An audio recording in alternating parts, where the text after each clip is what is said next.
That's exactly what I'd love Graham Potter to come out and do, and just hit back at the board, because it's all wrong. The board is all wrong. Everything, all the recent decisions, all the recent background stuff is wrong. Everything's bad. There's nothing good about what the decisions that are being made at the minute. There's nothing. There is nothing good.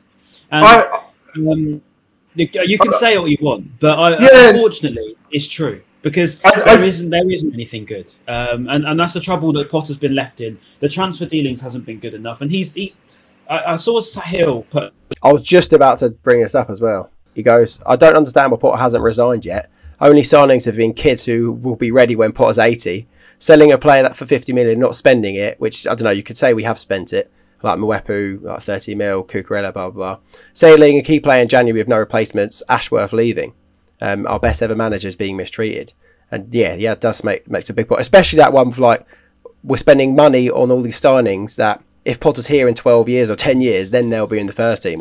For example, we've said this a lot, though, haven't we? Like us on the pod, we've said this multiple times. It's like we've signed some amazing young players, which is great. I love it. Like it's like Football Manager in real life, right? Which is amazing because you know, for the future, should we go down, we've got a great youth products to sort of rely on. However, why are we not signing for the here and now? Why are we not signing players for right now? And if we're selling players, especially, why are we not replacing them?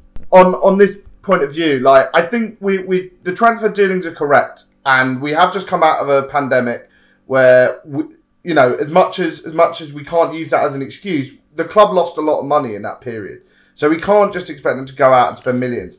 I think what the issue is here is we're making good decisions. All these young players that come in and go back out on loan, I agree with the vast majority of them. The only one I found odd was Simmer, because I thought he could be a good option in attack. But what as much as bringing it in, it is building for the future, and we are going to do that. The problem is the rest of the league has so much more money, or is doing it in a much less sustainable way. You look at Villa; they've got all these options, all these players. They're still below us, so we're definitely doing something right in that sense. But maybe they're not after last night. But we're doing the right thing to get to the position we are with less money. But what I think the problem is definitely is that there's so much money flying about this league. We have to be quite shrewd with it. What my issue is I think the Ben White deal was perfect. Like I think 50 million. I don't think we needed to replace him too much either in that time. What I think the disappointing one is the Dan Burn one and not having a replacement in, because it just leaves us short on numbers. Potter likes a small squad, he said that, but also at the end of the day, as much as Potter likes a small squad, we have no competition for places. Not to go back to Sanchez, but Sanchez had a poor few games. I'm not saying get rid, but if we had the option to drop him, who do we drop him for? Jason Steele, who has played like 2 professional games in the last few years. And then if we drop, so we need good competition for places. What the most? But then, Jack, we've loaned out Kjell Sherpen, and you could say he should have been our second. I don't understand that one. And then he did have a shocker. He would be the competition. He would be the competition for. So he did have a shocker at the weekend. I was just going to finish it off by saying, last night, other than Webster and maybe a fully fit Lallana, and if Lamptey had started, that was our fully strongest squad. There is nobody else to come in who can change that around. And that's the worrying thing. I don't think we can rely on Lallana. And I think what's most disappointing is we're not having any impacts off the bench with any players whatsoever. I was just about to say that. Like, just quickly on the squad depth thing. That bench, I looked at our bench, right? And I was like, who's going to come off that bench and impact the game? No one. Like, no one. This is okay, right, let me defend. I believe we had 2 keepers last night as well on the bench. Yeah, but we had... This is my thinking yesterday. Because, again, I'm no manager. But Lamptey, Caicedo, Sarmiento, Welbeck, they're all very capable players, right? They can all come on and do a job. We saw Caicedo come on at Tottenham. You can tell he had it about him a little bit. He controls games in the under-23s. He did well on loan, right? There's a player in there. We haven't actually utilised him at all. Even though we've had midfield problems with Moda being dropped and Lallana getting in, I don't quite understand that one. Maybe I would like to see him get a chance. Sarmiento come back from injury. Okay, maybe he's not ready quite yet, but he's direct. He's direct enough. He's got a player in him as well. Welbeck proven in his day that he is a good player. Probably not anymore. But the trouble is, we don't bring our subs on at decent enough times to do that anyway. And when we do, we seem to make them at strange times. And that's probably the only criticism I have of Potter is probably his management during a game sometimes can be a bit questionable. And sometimes I have to say, look, he's completely outdone me there. And most of the times he does. But sometimes, you know, like yesterday, he brings off Bissouma and there's a massive gap in midfield. And, you know, we bring in... Yeah, that was an odd one. I didn't get that. Yeah. And we're bringing on Welbeck. And I just didn't quite get that when Welbeck... Yes, he's an impact, but why would you bring off the only player that's keeping the actual midfield together? I don't know. But yeah, on the whole situation of squad depth, that comes purely down to the poor transfer bit, which I keep saying about. It's quite draining to talk about because all I do is say the same things over and over again. But unfortunately, I feel like that's that all that's... My mum told me to stop shouting we shouldn't have sold Dan Burn last night. It's true though. What I really, really miss more than anything else is Ben White. I think not replacing Ben White, not even replacing Glenn Murray. I feel like we've, you know, there's players that even go back to a couple of years ago that we haven't replaced. And I just feel like we're getting weaker all the time. We keep selling these players and not bringing them in, and then we're reassured by Paul Barber in a statement that everything's fine and we're wrong. But I just don't think we are this time. Last season, I would back the club and I'd say, look, we're going in the right direction. But now we've lost Dan Ashworth, who is my main cause of argument. You know, now we've not got him either. We've also lost that John Morling. I don't know the situation with him, but he's obviously gone. We're losing significant staff, clearly. We're not replacing players when we need to. The performances are dropping. Potter looks genuinely depressed on the touchline. Fans aren't happy. They're not turning up. There's a big problem happening at the minute. And unfortunately, it doesn't look like turning around until the summertime. And that's what I keep saying about the summer. It's a massive, massive summer. And that's what I was trying to say when people were calling me Mr. Negative or whatever. Well, this summer's massive. Because if we don't sign some good players, Potter will walk. And I will not blame him for walking. I really wouldn't. And if I was him, I'd be looking over the shoulder already. Because he could easily get into a top 10 team, without doubt. And it's not even a debate. Is this the time where I say I've got positives?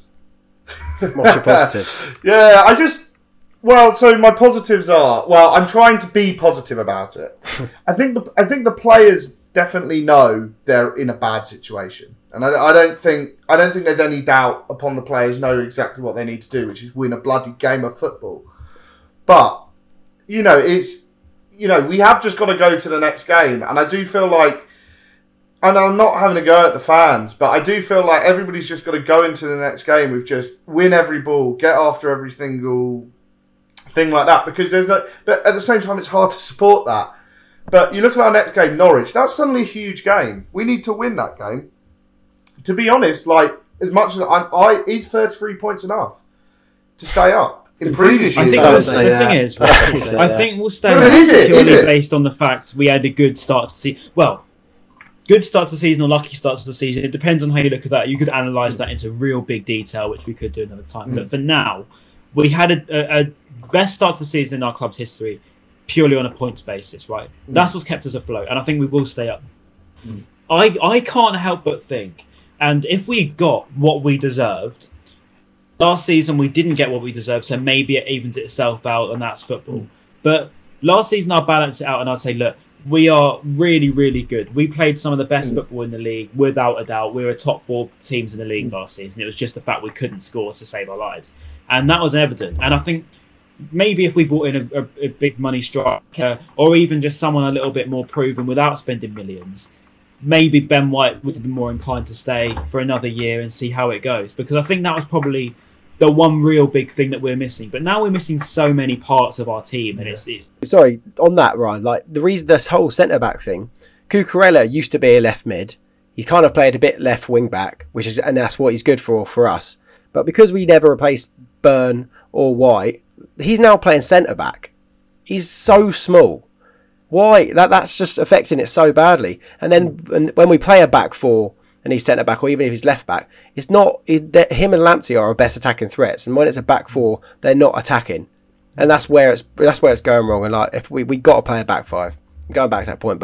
And also, sorry to be very doom and gloom, and it's obviously been a very doom and gloom episode. But these are just mental stats. So like, we haven't beaten any of the clubs that are above 12th place in the Premier League this season. And obviously in 2020, we only won 3 games, didn't we, or something like that, something crazy. Yeah, I saw this. Yeah. And then what was the other one? So yeah, and then we've only won 3 of our last 24 Premier League games dating back to September. that's mad. And obviously we had like unbelievable spell, it's crazy. loads of draws, and It's it's mad to kind of been sugar coated by that good start. It's mad to think of where we are though, because like how have we? Because Yeah, we're still what mid table, but we've only won 3 games in the last 24. Like it's just how has that happened? Like I think We've drawn a lot. That's the thing. Yeah, but then the trouble is right, and I'll finish on that sort of the contrast to last season. The only reason I'm more negative this season is purely because we really are sort of like at the fraction of what we were last. And I think I put a tweet on about it, and I just said like we'll play every team off. The midfield, attack, defence, and a goalkeeper situation is light, and you can say what you want, but it is. So we've put all of this pressure now on a massive summer, right? It has to happen. It has to happen. Even if it's not big money signings, even if it's as simple as we spend money wisely, but we bring in players genuinely going to improve them now. Because if we go into next season with the same situation where we can't score again, and we've got to keep saying that, maybe we bring in a decent defender, maybe Ostergaard and Van Heck come back and they're very good, right? But we still don't have any good options in attack. So next season, if we don't sign that good striker, I know Ndav is coming in, but if we don't sign a few good forwards, Potter, I genuinely believe he will have enough. Because I don't think he'll do another year of the same rubbish. Same shit. Because why would you want to? I don't know. Any sane man would want to walk away from that. Because what's the point? I think we just need to be more. It's hard to say because obviously there's nothing wrong with the club saying we want to be top 10. I understand that. It also gets people to turn up. Why did you turn up to a club and said, yeah, we're just going to finish 16th every year? Yeah. The club are never going to say that. But also at the same time, I think we do. Maybe even as fans, maybe we've given ourselves too high expectations with this squad. In that maybe we do actually need to look at the situation that we're in, and we look. You've got your Newcastles, your Villas, who have a lot of money to spend. Their owners are Tony Bloom is a very rich man, but their owners are like governments. Like Saudi Arabia, for example. Owning Newcastle, their money is endless. So I think that's just an issue with the Premier League. If we're going, we need to spend that money on a good striker. I know we constantly have looked at this forever, but it's just so clear to see.